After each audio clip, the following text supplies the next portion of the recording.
Hi everybody, my name is Maria Esposito. I'm a craniosacral therapist, a nutritional therapist, and a health coach. I work in North London, and N15, N16, and Crouch End. Now, I've been working with babies and mothers for the past 14 years for craniosacral therapy, and I encountered many babies with colic and reflux, and every baby reason for reflux and colics are different. Now, I have already talked about two possible in the other two videos, the possibility of colics and what can relieve it. Obviously, craniosacral therapy does relieve it, especially if it's due to the um, kind of trauma or any nervous system just firing all the time. The other reason, and is quite often sometimes is missed, and this is for breastfeeding and bottle feeding. It's when there is a kind of an accumulation after 2 weeks, 3 weeks, when the intestinal tract starts kind of building up and making the lactase, which is the only part where lactase, the digestive sugar, is made on the like kind of at the tip on the villi, the microvilli. That's where literally where the intestinal tract at the top will make lactase, the enzyme, and after a while, usually as adults, we don't make it anymore, or as not as much. And for depending on the intestinal tract and what you had, if you have inflammation all the time and you eat as an adult, it might go earlier. Now, for babies in particular, this is for babies, and they can be a lactose overload. And what I mean with that, lactose overload is when the baby feeds, either breastfeeding or bottle feeding, and they don't have enough of lactase, of the sugar, to break down that sugar, and so it kind of builds up in their tummy, and it starts building up gas and discomfort.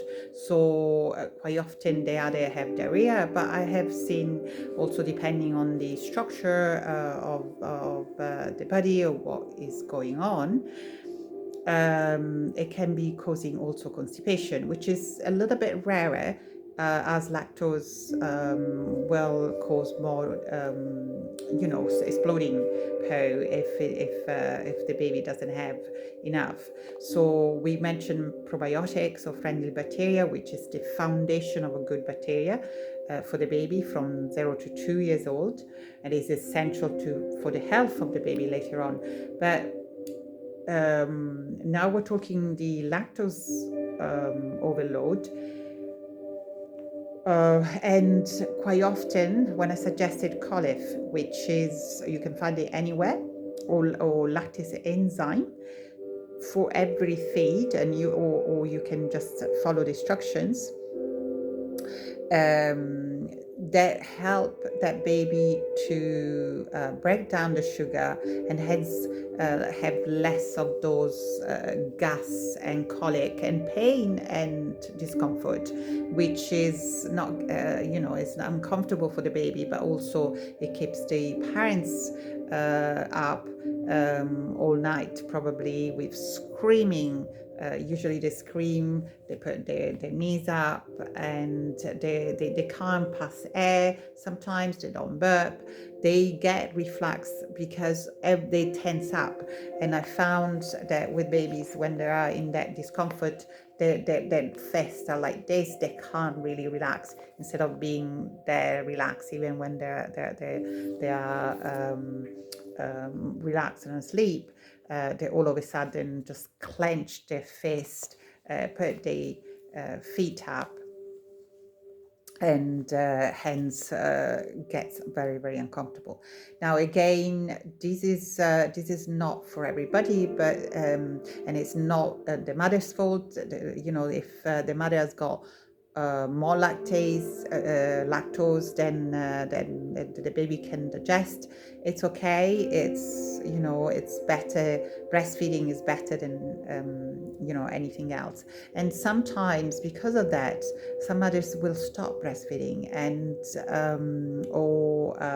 you know, they don't find a solution, and they think is what they're eating, and sometimes it's nothing to do with what they're eating. It's just the baby hasn't got enough of that enzyme, and that resolves, you know, I have had many babies with that, and just with that little thing, little enzyme to break down the lactose for every feed, helping breaking down until up to 6 months, when hopefully the intestine will produce more of that lactase. And it can be, you know, a few weeks and they're fine, and then, you know, it's all okay. With premature babies, there is a possibility that you have to support that lactose breakdown for a little bit longer than just a few weeks. So just bear in mind, and usually it's safe. It's just the enzyme to break the sugar, break down the sugar, so it's help. And you know, this is the information from the mothers that they say they just it's another baby, you know, they enjoy the baby as it doesn't have that pain, it's really, really big screaming. So this is another option from and solution for the colic. And obviously after that, a good giving craniosacral therapy, or having the craniosacral therapy, it will reset the body into relaxed mode instead of being clenched, and the baby, well, you can enjoy the baby.